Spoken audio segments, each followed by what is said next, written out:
मध्य प्रदेश की सियासत में इस समय एक लेटर ने काफी गर्माहट पैदा कर दी है। एक लेटर बम है जो उपनेता प्रतिपक्ष हेमंत कटारे ने लिखा है। उन्होंने मध्य प्रदेश के मुख्यमंत्री जो है मोहन यादव उनके बारे में चिंता व्यक्त की है। बड़ा दिलचस्प ये है कि उपनेता प्रतिपक्ष कांग्रेस से हैं और मुख्यमंत्री की चिंता कर रहे हैं। लेटर बम से ज्यादा लेटरों में जो नाम है वो बम फूटा है, मुझे तो ऐसा लगता है। तो जानकारी मुझे मिली है, ये लोग सीएम के नाम से या सीएम के प्रतिनिधि बन के कह लो या सीएम के चौहे बन करके ये लोग अधिकारियों के बीच में जाते हैं कि हम तुम्हें फलानी जगह कलेक्टर बनवा देते हैं, प्रिंसिपल सेक्रेटरी ये करवा देंगे या ट्रांसपोर्ट कमिश्नर या ये एक्साइज जो भी हो, और उसके नाम पे करोड़ों रुपए की डीलिंग हो रही है।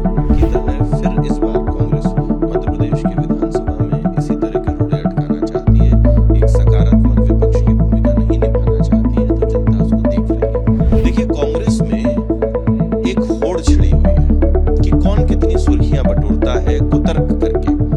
इस तरीके की अपने पद की गरिमा को गिराने का जो प्रयास है वो उपनेता प्रतिपक्ष ने जो किया है, मुझे लगता है कि वो निंदनीय है।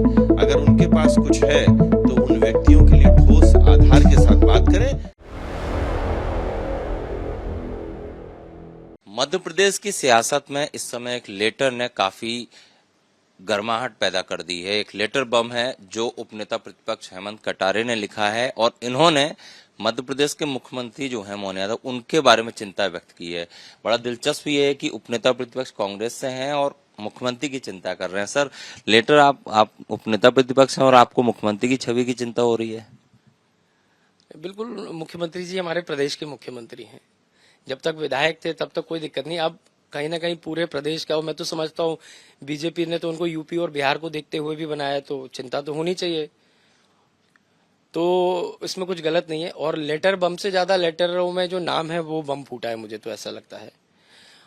क्योंकि मैंने कोई बात कही है, किसी के नाम लिए हो, चाहे वो अश्विन नाटू हो, चाहे वो निखिल गुप्ता हो, चाहे वो मनोज पाल यादव हो, जो भी है, जब मैंने नाम लिए हैं तो निश्चित ही मैं नाम किसी का लेने के पहले ऐसा तो हो नहीं सकता कि मैंने अध्ययन ना किया हो या मेरे पास जानकारी गलत हो। चाहे मीडिया जगत हो, चाहे पूरा सरकारी हल्का या ब्यूरोक्रेसी हो, सब में ये नाम चर्चा में है। बस ये है कि कोई नाम ले नहीं पा रहा, सब घबरा रहे हैं इस नाम को लेने से। आपने ये आरोप लगाए हैं कि ये जो नाम आप बता रहे हैं, सुधीर शर्मा, मनोज पाल यादव, ये तमाम जो लोग हैं वो ट्रांसफर पोस्टिंग और तमाम जो सरकारी काम है इसके लिए कहना चाहिए वसूली या सीएम के आड़ में पैसे लेने का काम कर रहे हैं, भ्रष्टाचार कर रहे हैं। निश्चित ही ये लोग, मेरी जो जानकारी मुझे मिली है, ये लोग सीएम के नाम से या सीएम के प्रतिनिधि बन के कह लो या सीएम के चौहे बन करके ये लोग अधिकारियों के बीच में जाते हैं कि हम तुम्हें फलानी जगह कलेक्टर बनवा देते हैं, प्रिंसिपल सेक्रेटरी ये करवा देंगे या ट्रांसपोर्ट कमिश्नर या ये एक्साइज जो भी हो, और उसके नाम पे करोड़ों रुपए की डीलिंगें हो रही हैं। और कुछ जगह तो मुझे ये तक जानकारी मिली है, इसकी जांच हो जाए, कि पैसे का ट्रांजैक्शन भी हुआ है। चाहे तो ईडी ही इसकी जांच कर ले, आजकल ईडी बहुत जांच कर रही है, तो इस बात की भी जांच कर ले। तो ये तो निश्चित ही है कि इसमें घपलेबाजी भ्रष्टाचार हुआ है व्यापक रूप से। और मैंने तो सिर्फ नाम लिए थे, मैं तो इन लोगों को जानता भी नहीं शक्ल से, लेकिन मेरे नाम लेने पे भी कुछ लोगों को पेट में दर्द हो गया। ये भी कहा कि सीडीआर जांच, सीडीआर की लिस्ट निकाल लें, किसको कॉल गया, क्या हुआ, उससे दूध का दूध पानी का पानी हो जाएगा। बिल्कुल बिल्कुल सीडीआर। जैसे अब मुझे किसी मनोज पाल का पता चला कि कोई मनोज पाल यादव है, और वो जो मध्य प्रदेश की सर्वोच्च आईएएस महिला अधिकारी है वर्तमान में, उनके घर जाना आना गोल्डन सिटी में क्या है भाई, ये सही है कि नहीं इस बात, क्योंकि मैं नहीं समझता उनकी छवि धूमिल हो रही है। उनको भी इस बात की चिंता होनी चाहिए, मुझे भी चिंता है उनकी भी। तो उनको भी देखना चाहिए कि क्यों ये व्यक्ति बार बार उधर घर आ रहा है, कितनी बार उनकी फोन पे बात हुई है या नहीं हुई है, किस आधार पे ये माध्यमिक शिक्षा मंडल में भी जितने खरीदी घोटाले हुए करोड़ों रुपए के, मैं उनको भी उजागर कर दूंगा, सदन के अंदर चर्चा में ले आऊंगा और सामने उत्तर मांग लूंगा। तो किस आधार पर ये सब चीजें गड़बड़ियां चल रही है, इसकी विस्तृत जांच होनी चाहिए और ऐसे तत्वों से थोड़ा दूरी बना के रखनी चाहिए। अब वो कौन मनोज पाल यादव है तो मैं भी नहीं जानता, क्योंकि मैंने तो शक्ल देखी नहीं।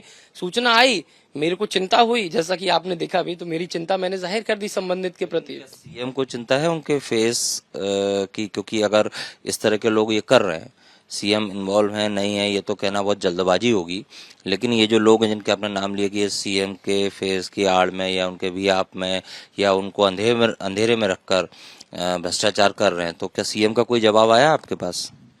अभी तक तो कोई ऐसा उत्तर आया नहीं, लेकिन मैं आपके माध्यम से सीएम साहब से भी ये कह सकता हूँ, यदि उनको और भी कोई विस्तृत जानकारी चाहिए जो मैं शायद मीडिया के सामने ना सार्वजनिक करूं, मैं उनको अलग से बता दूंगा, क्योंकि ऐसी कोई चीज नहीं है जो छुपी है। जो मेरे पास तथ्य है मैं उनको बता दूंगा, और अगर उनको इस अपनी छवि की चिंता है और वास्तविकता में उनके इशारे पर ये काम नहीं हो रहे हैं, तो वो निश्चित ही इसकी जांच करवाएंगे और इसमें जो कार्रवाई होगी वो करेंगे। लेकिन जो मनोज पाल यादव है वो तो कह रहा है कि उसने आपको नोटिस दिया, बोले आप सार्वजनिक मंच पे आकर या सार्वजनिक तौर पर माफी मांगे, नहीं तो वो कानूनी कार्रवाई करेगा। उसकी भावनाएं जो है आहत हुई है, इमेज खराब हुई है।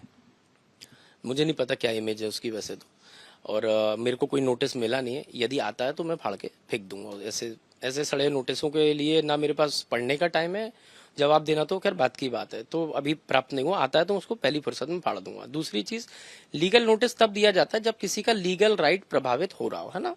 कानून तो पढ़ा ही नहीं, क्योंकि लोग दलाली में व्यस्त हैं। कानून पढ़ लेंगे तो शायद इतनी मेहनत ही नहीं लगती। जब मैं किसी व्यक्ति को जानता ही नहीं हूं, मेरी चिंता मुख्यमंत्री के प्रति है। ये कौन है मेरे को नहीं पता, मैंने नाम दे दिया। या तो ये खुद ये कहते कि मैं ही वो व्यक्ति हूं जो उनके नाम पे कर रहा हूं, तो फिर मैं इनसे कोई बात आगे करूंगा। भाई मुझे नाम पता चला, मैंने उनको बता दिया। क्या मनोज पाल नाम के व्यक्ति या निखिल गुप्ता नाम के, या जो भी नाम है, जो मैंने सारे नाम लिखे, क्या केवल इंडिया में एक ही व्यक्ति है क्या? नहीं, मैंने तो बोला ये कौन है, जांच होनी चाहिए, इनकी सीडीआर रिपोर्ट सब निकालनी चाहिए। अब ये खुद ही जो है कूद के बाहर आ गए, तो समझने का विषय है। और शिक्षा, मैंने जैसा कि बोला भी, ये जो माननीय जो भी हैं, ऐसा मुझे ज्ञात हुआ कोई मनोज पाल नाम के व्यक्ति भोपाल में भी प्रॉपर्टीज में ब्लैक का काफी सारा अधिकारियों को इन्वेस्टमेंट कर रहे हैं। किसी आईएएस अधिकारी का ग्वालियर मुरैना तरफ भी कर रहे हैं, उसमें ब्लैक में व्हाइट में सब जा रहा है। तो उन सबको भी सार्वजनिक कर देंगे सदन में, कोई दिक्कत थोड़ी है। सारे तथ्य मैं इकट्ठे कर लेता हूँ, फिर सामने चर्चा हो जाएगी। उपनेता प्रतिपक्ष हेमंत कटारे हैं, बड़ा दिलचस्प वाक्य है, कांग्रेस से हैं, लेकिन सीएम की छवि की चिंता है। और सबसे बड़ी बात यह है कि जब से इन्होंने पत्र लिखा है उसके बाद से बीजेपी में एक बौखलाहट देखने को मिल रही है। देखिए, कांग्रेस जो सड़क पर करना चाहिए वो सदन में करती है, हंगामा करती है, चलने नहीं देती है। और अगर इतिहास की तरह फिर इस बार कांग्रेस मध्य प्रदेश के विधानसभा में इसी तरह के रोड़े अटकाना चाहती है, एक सकारात्मक विपक्ष की भूमिका नहीं निभाना चाहती है, तो जनता उसको देख रही है। जहां तक जो तय पद्धति और नियमों के अनुसार कांग्रेस अगर कोई प्रश्न उठाती है तो सरकार और पूरा का पूरा सदन मिलकर कांग्रेस का साथ देगा। पर कांग्रेस का जो मूल उद्देश्य है वो जनता के हित के विषय वहां पर ना उठें। जो विधेयक पास होने हैं, जो एक स्वस्थ चर्चा बजट पर होनी चाहिए, इन सब में रुकावट डालने के लिए कांग्रेस ये काम करती है। तो ये भी कह रहे हैं कि इस घोटाले पे जो कि 3 तारीख के लिए ही प्रश्नकाल रखा है और इसीलिए 3 को बजट लाने की कोशिश कर रहे हैं, जिससे कि इस पर चर्चा ना हो। देखिए, बजट एक वृहद विषय है जहां पर मध्य प्रदेश की 9.5 करोड़ जनता के हित की बात होगी। इतना लंबा सदन है, उमंग सिंगार के हित के विषय पर भी वहां से आ जाएंगे। पर उमंग सिंगार ये दोहरा चरित्र कब तक रखेंगे? उन्होंने अपने मंत्री रहते हुए 15 महीने की सरकार में कहा था कि सबसे बड़ा माफिया दिग्विजय सिंह है, रेत और शराब का। तो क्या आज वो उन माफियों की लिस्ट में जो सूची बना रहे उसमें दिग्विजय सिंह का नाम रखेंगे? अगर नहीं तो ये सिर्फ उनकी अप्रासंगिकता को दिखाएगा और ये सूची खोखली होगी।